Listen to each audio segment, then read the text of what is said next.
हाय दोस्तों, C TET 2023 के exams हो कहीं ना कहीं आपको दिसंबर में देखने को मिल सकती है। उसके लिए मैंने ऑलरेडी जो है ईवीएस की क्लास स्टार्ट करती है, जो सिर्फ एनसीईआरटी बेस्ड इंपॉर्टेंट क्वेश्चंस है वही देखने को आपको मिलेगी, कहीं ना कहीं एग्जाम्स में आपको मिल जाएगी। तो इसी कड़ी को मैं आगे बढ़ाते हुए सीडीपी की क्लास भी मैंने यहाँ पर स्टार्ट करती है, जो सिर्फ इंपॉर्टेंट क्वेश्चंस होगी और कोई ज़्यादा टाइम नहीं, सिर्फ हमारे यहाँ कंटेंट की बात होगी, वो भी सिर्फ इम्पोर्टेंट कंटेंट।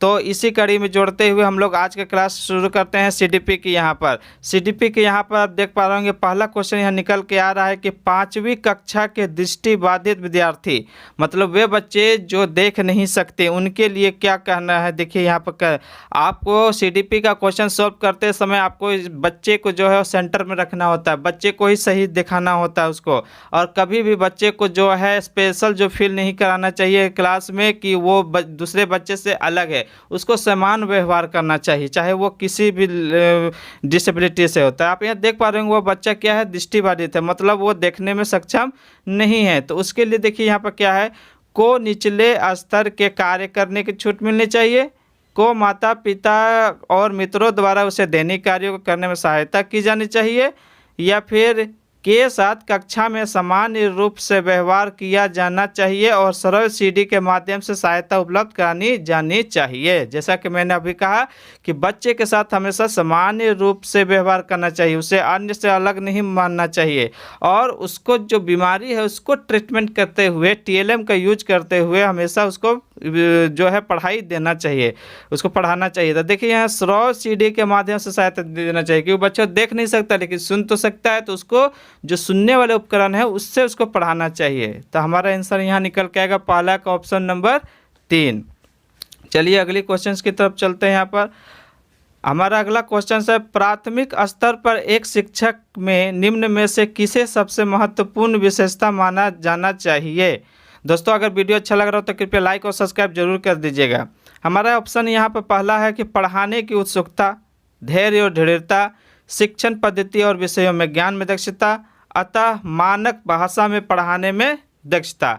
तो हमारा आंसर यहाँ पर कहीं ना कहीं देखिए निकल के आ रहा ऑप्शन नंबर 2, धैर्य और दृढ़ता। क्योंकि एक शिक्षक में जो है वो धैर्य होना चाहिए पढ़ाने के लिए, ऐसा नहीं कि वो आया जल्द से जल्द पढ़ा करके चलाया, कौन बच्चा कमज़ोर है कौन बच्चा तेज है, किस पर कितना ध्यान देना चाहिए ये नहीं, और दृढ़ता होना चाहिए कि मुझे ये अपना काम करना ही करना है। तो शिक्षक में क्या होना चाहिए, एक धैर्य और दृढ़ता होनी चाहिए।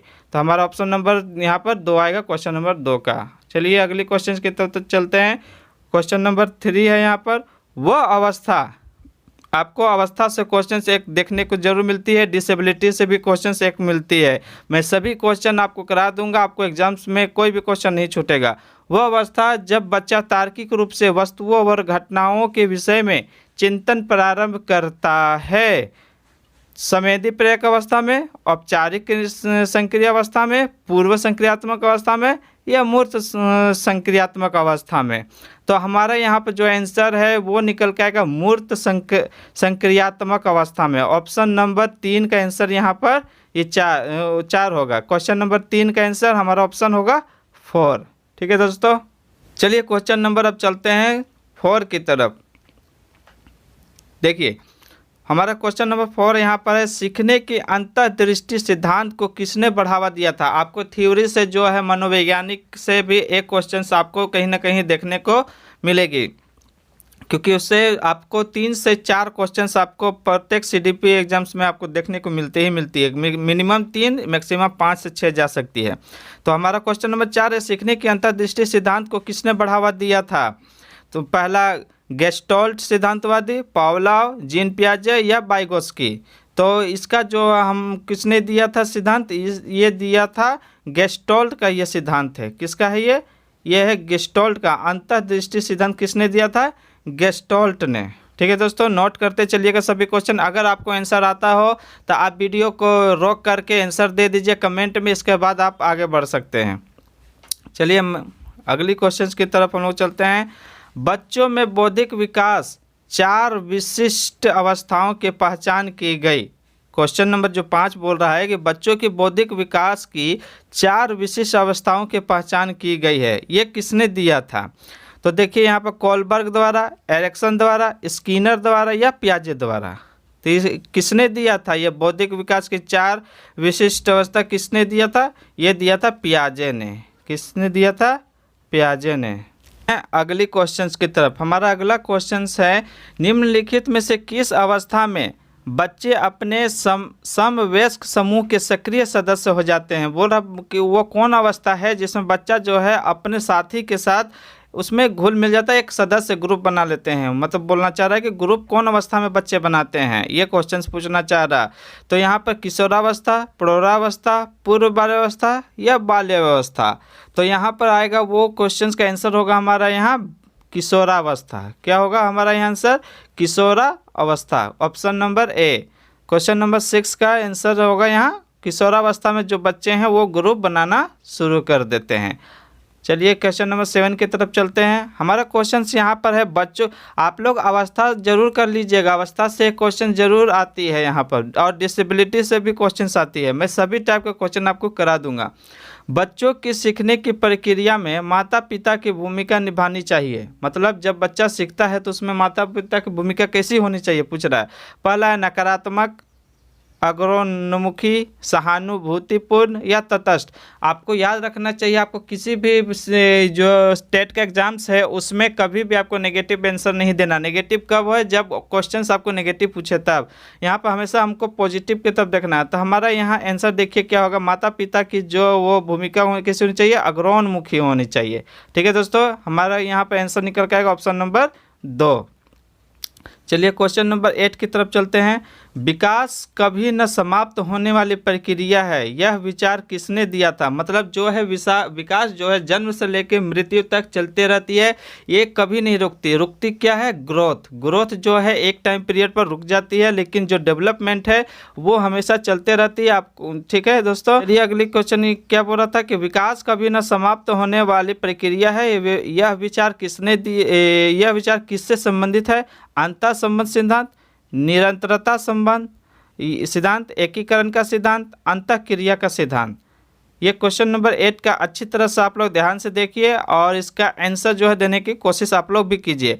तो यहाँ पर हमारा आंसर जो होगा वह निरंतरता होगा। मतलब जो है लगातार चलता है, कंटिन्यू मीन्स होता है निरंतर। तो आपको पता होगा सीसी का जो है कॉन्टिन्यूअस होता है, तो हमेशा याद रखिएगा, हमेशा निरंतर चलता रहता है। ऐसा नहीं कि रुक गया, ऐसा नहीं। जो डेवलपमेंट है वो एक निरंतरता अवस्था में चलता रहता है, कंटिन्यू चलता रहता है। हमारा आंसर यहाँ पर होगा ऑप्शन नंबर 2। ठीक है दोस्तों, चलिए अगली तरफ क्वेश्चन की तरफ चलते हैं हम लोग। वह कौन सा स्थान है? क्वेश्चन नंबर 9 को हम लोग यहाँ देखते हैं।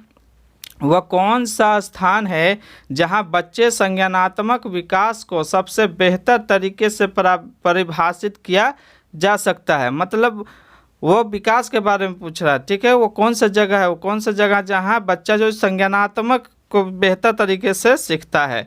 तो देखिए इस यहाँ पर ऑप्शन है खेल का मैदान, विद्यालय और कक्षा का पर्यावरण, सभा सागर या घर। आपको पता होना चाहिए जहाँ भी पर्यावरण आपको आ जाए, ये विद्यालय रहे या ना रहे उससे मैटर नहीं, लेकिन पर्यावरण जहाँ मिल जाए आपको आंसर वही मार देना है जिस टॉपिक में आपको मिले ये।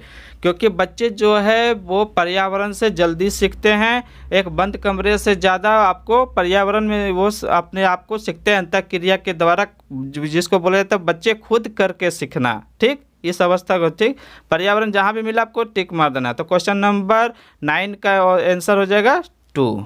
ठीक है दोस्तों, 2 पर्यावरण के साथ। चलिए ये क्वेश्चंस के ये सीरीज के अगली क्वेश्चन है इस क्लास की, क्वेश्चन नंबर 10।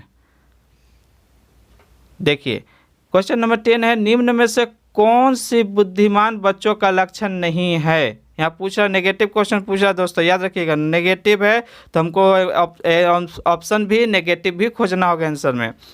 तो देखिए यहाँ पर क्या होगा, वह जो लंबे निबंधों को बहुत जल्दी रटने में सक्षम है, वह जो प्रवाहपूर्ण उचित तरीके से संप्रेषण करने की क्षमता रखता है, मतलब जो जल्दी जल्दी बोल सकता है बिना रुके हुए, वह जो अमूर्त रूप से सोचता है, या वह जो नए परिवेश में समय को समायोजित करता है।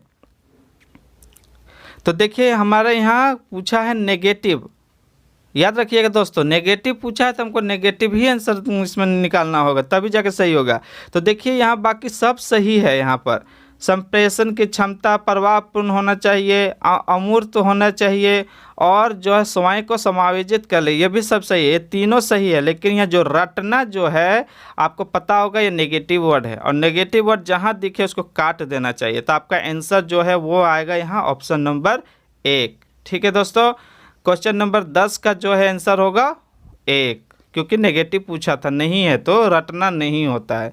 आपको पॉजिटिव नेगेटिव वाला जब क्वेश्चंस क्लास पूरी कराऊंगा उसमें आपको इससे पता चल जाएगा कि बिना देखे हुए ऑप्शन सिर्फ देख के आप सही मार सकते हैं एग्जाम में 20 से 30 क्वेश्चंस, क्योंकि अब उस समय अगर टाइम ना हो तो आप सिर्फ ऑप्शन देख के मार सकते हैं। ऐसा एक मैं क्लास लेकर के आऊँगा।